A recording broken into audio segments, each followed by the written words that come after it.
Mr. Speaker, if only there were more moments like this in the House. And I want to extend Nick Smith could learn a thing or two, absolutely. I want to extend the parliamentary olive branch to the Minister and the Chair, who has been even more gracious than I think all of us expected him to be. And like myself, he went to a Catholic school, a second-rate one in Silverstream as opposed to St Bede's. But I have to say that he has acted. Oh, sorry, St Pat's Wellington. I do apologise. The late Jerry Mills will be looking down in shame. Can I say that he has acted gracefully and with a high degree of honour. We hope that he will not be returned to his office in the dead of night and flagellate himself as he said he would, as he promised he would. Indeed, it may be appropriate, sir, that he, instead of he flagellating himself, that the Leader of the House, who has made many more mistakes than this member, take up that sort of biblical challenge as another Marist old boy of St Bede's, and perhaps Mr Finlayson in giving him some lessons perhaps in House management and legislative management may also give him some lessons in self-flagellation. Sir, this is a relatively benign piece of legislation, and I note that the debate has been conducted with a degree of good humour. Sir, apart from what I have to say, and I won't let it go past, some very derogatory comments by a member of this chamber on members' partners and relationships and families, that from that bastion of principle, Mr Garrett, who of course would be the only person in a debate like this where there is a little jocularity, a little good humour, but a degree of scrutiny, would be the person that would lower himself to that level and bring the debate down into the gutter where he seems to slither from time to time, sir. I would also say, in respect of the Green member, I just note, I know his points are heartfelt in respect of the human rights aspects of the Immigration Act itself and this amendment to it.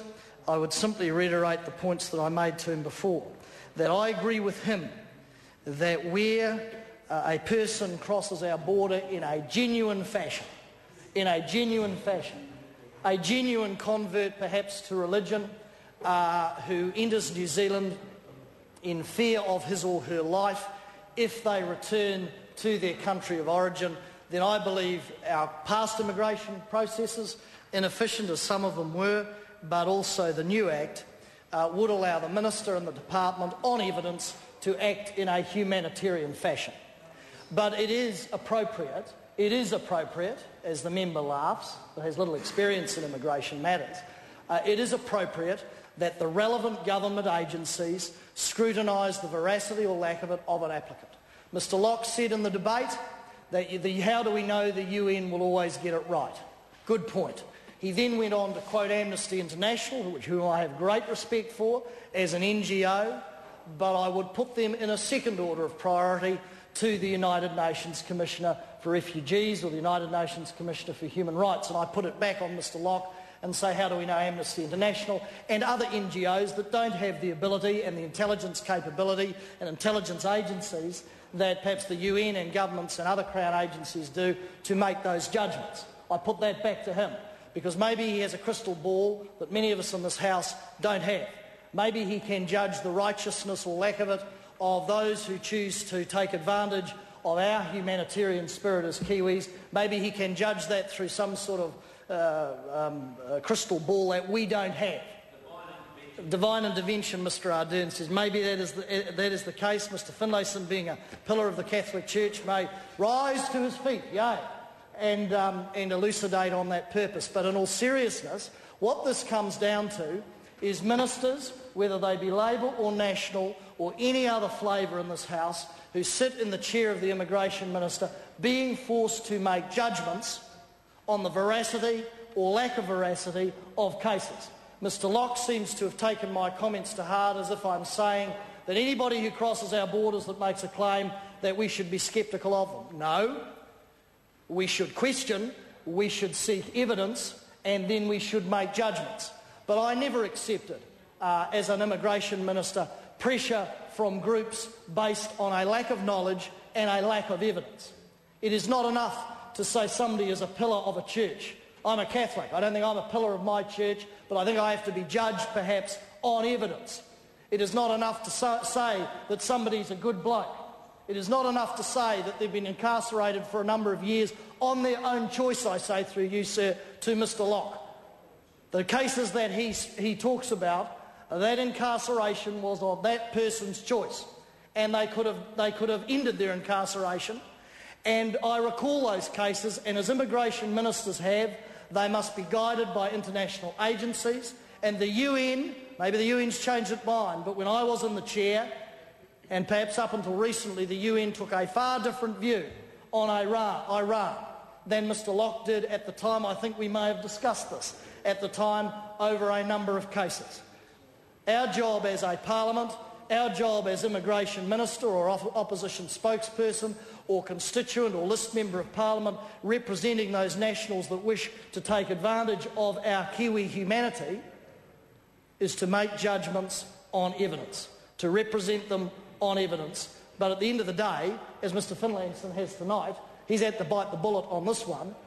Ministers and government agencies have to bite the bullet and sometimes make unpalatable decisions. Maybe Mr Locke has the view that we should open our borders and without evidence accept all those that come across them. Well, I have to say to Mr Locke that there are some bad people in the world.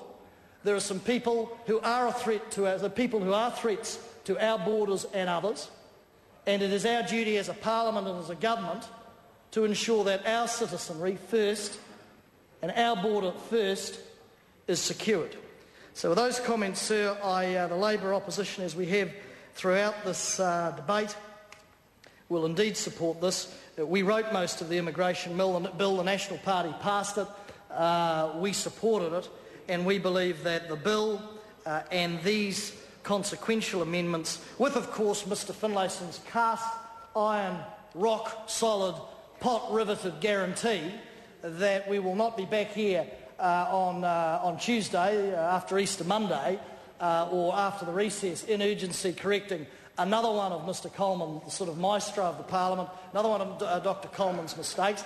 I am sad, but it may well happen, of course, that Kate Wilkinson, the Associate Minister, indeed has some oversight for this, may indeed take a call, may indeed do something which is completely out of character for her, and that is front up, grit her teeth and take some responsibility. Not a chance. I think I won't be taking Mr Hughes's wager on that. But indeed, I want to again conclude by congratulating the Minister. He has treated this, as we all have, with a high degree of seriousness. He has been magnanimous and said that he will look at PCO, talk with them and make recommendations to perhaps stop the error or stop the error from happening again. As I say, after 22 or 23 versions of the SOP going through, still we had errors. And, well, a member says a Nick Smith special. I'm not quite sure what he means by that, but I'll leave that to Mr Hughes. But Mr Hughes did make a very pertinent comment, I think, sir, in respect of the conduct of the Minister, Mr Finlayson, being gracious and honourable and preparing to take responsibility.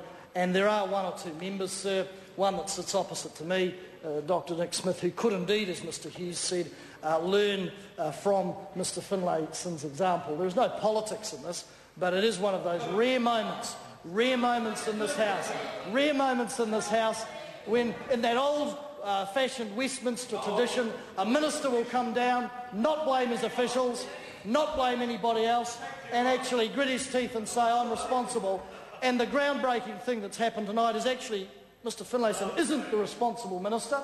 He's ridden the horse very well tonight as Attorney-General. He isn't the responsible minister, and I do pay tribute and congratulate Dr Coleman, who could not be here, sir. I don't breach standing orders. He's got a very good reason, having his wife having had a child this evening, and we congratulate him for that. That obviously was not a mistake. And we look forward to further debates with Dr Coleman. I look forward to Mr Finlayson in the future as Attorney-General implementing those strategies, plans and procedures to streamline the legislative process. I indeed, with Mr Finlayson, commend the bill to the